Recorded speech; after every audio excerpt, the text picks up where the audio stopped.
وَجَعَلَ بَيْنَ الْبَحْرَيْنِ حَاجِزًا، اور اس نے دو دریاؤں کے درمیان ایک حد فاصل بنائی۔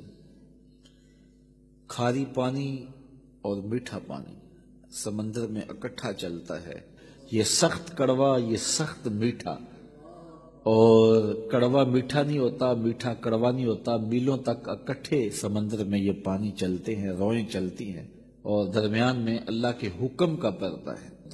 اِلٰہٌ مع اللہ، کوئی ہو سکتا ہے جو اللہ کے علاوہ معبود ہو؟ بل اکثرہم لا یعلمون، بلکہ ان میں سے اکثر سمجھتے نہیں ہیں۔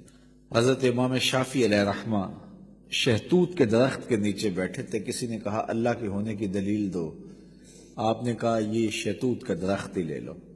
کہا یہ کیا ہوا، جو سامنے آئی چیز اس کو دلیل قرار دے دیا۔ کہا دیکھو شہتوت کا درخت ہے، اس کی جڑوں کا رنگ اور ہے، تنے کا رنگ اور ہے، شاخوں کا رنگ اور ہے، پتوں کا رنگ اور ہے، پھل کچا ہو تو رنگ اور ہے، پک جائے تو رنگ اور ہے، ایک ہی زمین سے نکلتا ہے۔ پھر چھال کا ذائقہ اور ہے، پتوں کا ذائقہ اور ہے، پھل کچا ہو تو ذائقہ اور ہے، پک جائے تو ذائقہ اور ہے۔ پھر اسی شہتوت کے پتے بکری کھائے تو دودھ دیتی ہے، گدھا کھائے تو لید کرتا ہے، ریشم کا کیڑا چاٹے تو ریشم دیتا ہے، شہد کی مکھی چوسے تو شہد دیتی ہے۔ میٹیریل ایک ہے، نتیجے الگ الگ برآمد ہو رہے ہیں۔ تو کہا اگر تم اس شہتوت کے درخت کو دیکھو تو یہی اللہ کے ہونے کی دلیل ہے۔ کیا اللہ کے علاوہ اب بھی کسی کو معبود مانو گے؟ جب مشکل میں کافر بھی پھنستے، جب وہ جنگل میں جاتے پھنس جاتے، کوئی راستہ نہ ملتا، یا سمندر میں کشتی پہ سفر کر رہے ہوتے تو کشتی ڈولتی اور موت سامنے نظر آتی، پھر اپنے بتوں کو نہ پکارتے، پھر خدا کو پکارتے، لیکن اللہ اتنا کریم ہے پھر بھی انہیں نجات عطا کر دیتا۔ یہ نہیں کہ اب پھنس گئے ہیں تو ڈبو دو، نہیں، اللہ تعالیٰ جل شانہ کافر بھی فریاد کرے تو اس کی بھی سنتا ہے۔ اس لیے کہا مظلوم کی آہ سے ڈرو، چاہے وہ کافر کیوں نہ ہو۔ اگر مظلوم کافر بھی ہو تو وہ بھی اگر اللہ کو پکارے گا تو اللہ اس کی بھی فریاد سنے گا۔ اللہ اکبر۔ تو جب مشکل میں پھنس جاتے ہیں، صحراؤں میں، جنگلوں میں، اور جب وہ سمندری سفر میں طوفانوں کی زد میں اور بھنور میں پھنس جاتی ہیں ان کی کشتیاں، تو پھر وہ اللہ کو پکارتے ہیں، اور اللہ تعالیٰ جل شانہ بھنور میں پھنسی ہوئی کشتیوں کو نکال دیتا ہے اور مشکلوں کو کافور کر دیتا ہے۔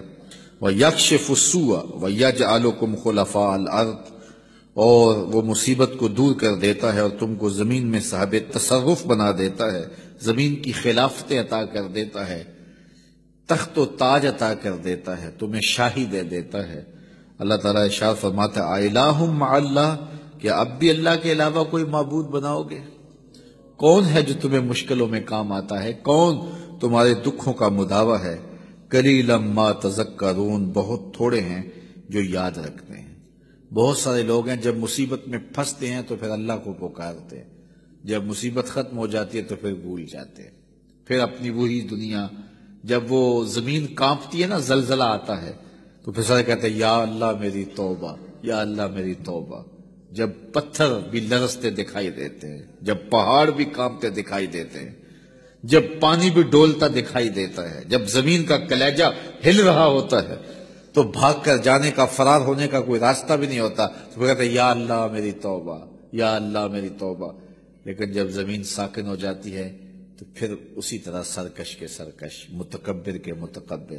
تو جب پھنس جاتا ہے تو سب کچھ دینے کے لیے تیار ہو جاتا ہے، لیکن جب بچتا جاتا ہے تو پھر راستے ڈھونڈتا ہے۔ جب مشکل میں آتا ہے تو وہ کہتا ہے یا اللہ مجھے بچا لے، میں تو سجدے سے سر نہیں اٹھاؤں گا، پکا نمازی بن جاؤں گا، کسی کو دکھ نہیں دوں گا، کسی کو اذیت نہیں دوں گا، تیرے بندوں کی خدمت کروں گا، تیرے گھر کی نوکری کروں گا۔ کیا کچھ نہیں کرتا، تو کہتا ہے مسجد صاف کروں گا، میں لیٹرینیں بھی صاف کروں گا، مجھے اس مصیبت سے، اس مقدمے سے، اس دکھ سے، اس پریشانی سے، اس بیماری سے بچا لے۔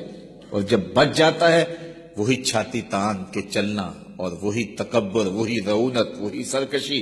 کیسا بدبخت ہے، لیکن وہ کتنا کریم ہے۔ جب وہ بندہ دوبارہ پھنستا ہے پھر کہتا ہے مالک، اللہ کہتا ہے چل جا، میں پھر معاف کر دیا۔ کوئی لاؤ تو صحیح ایسا کریم۔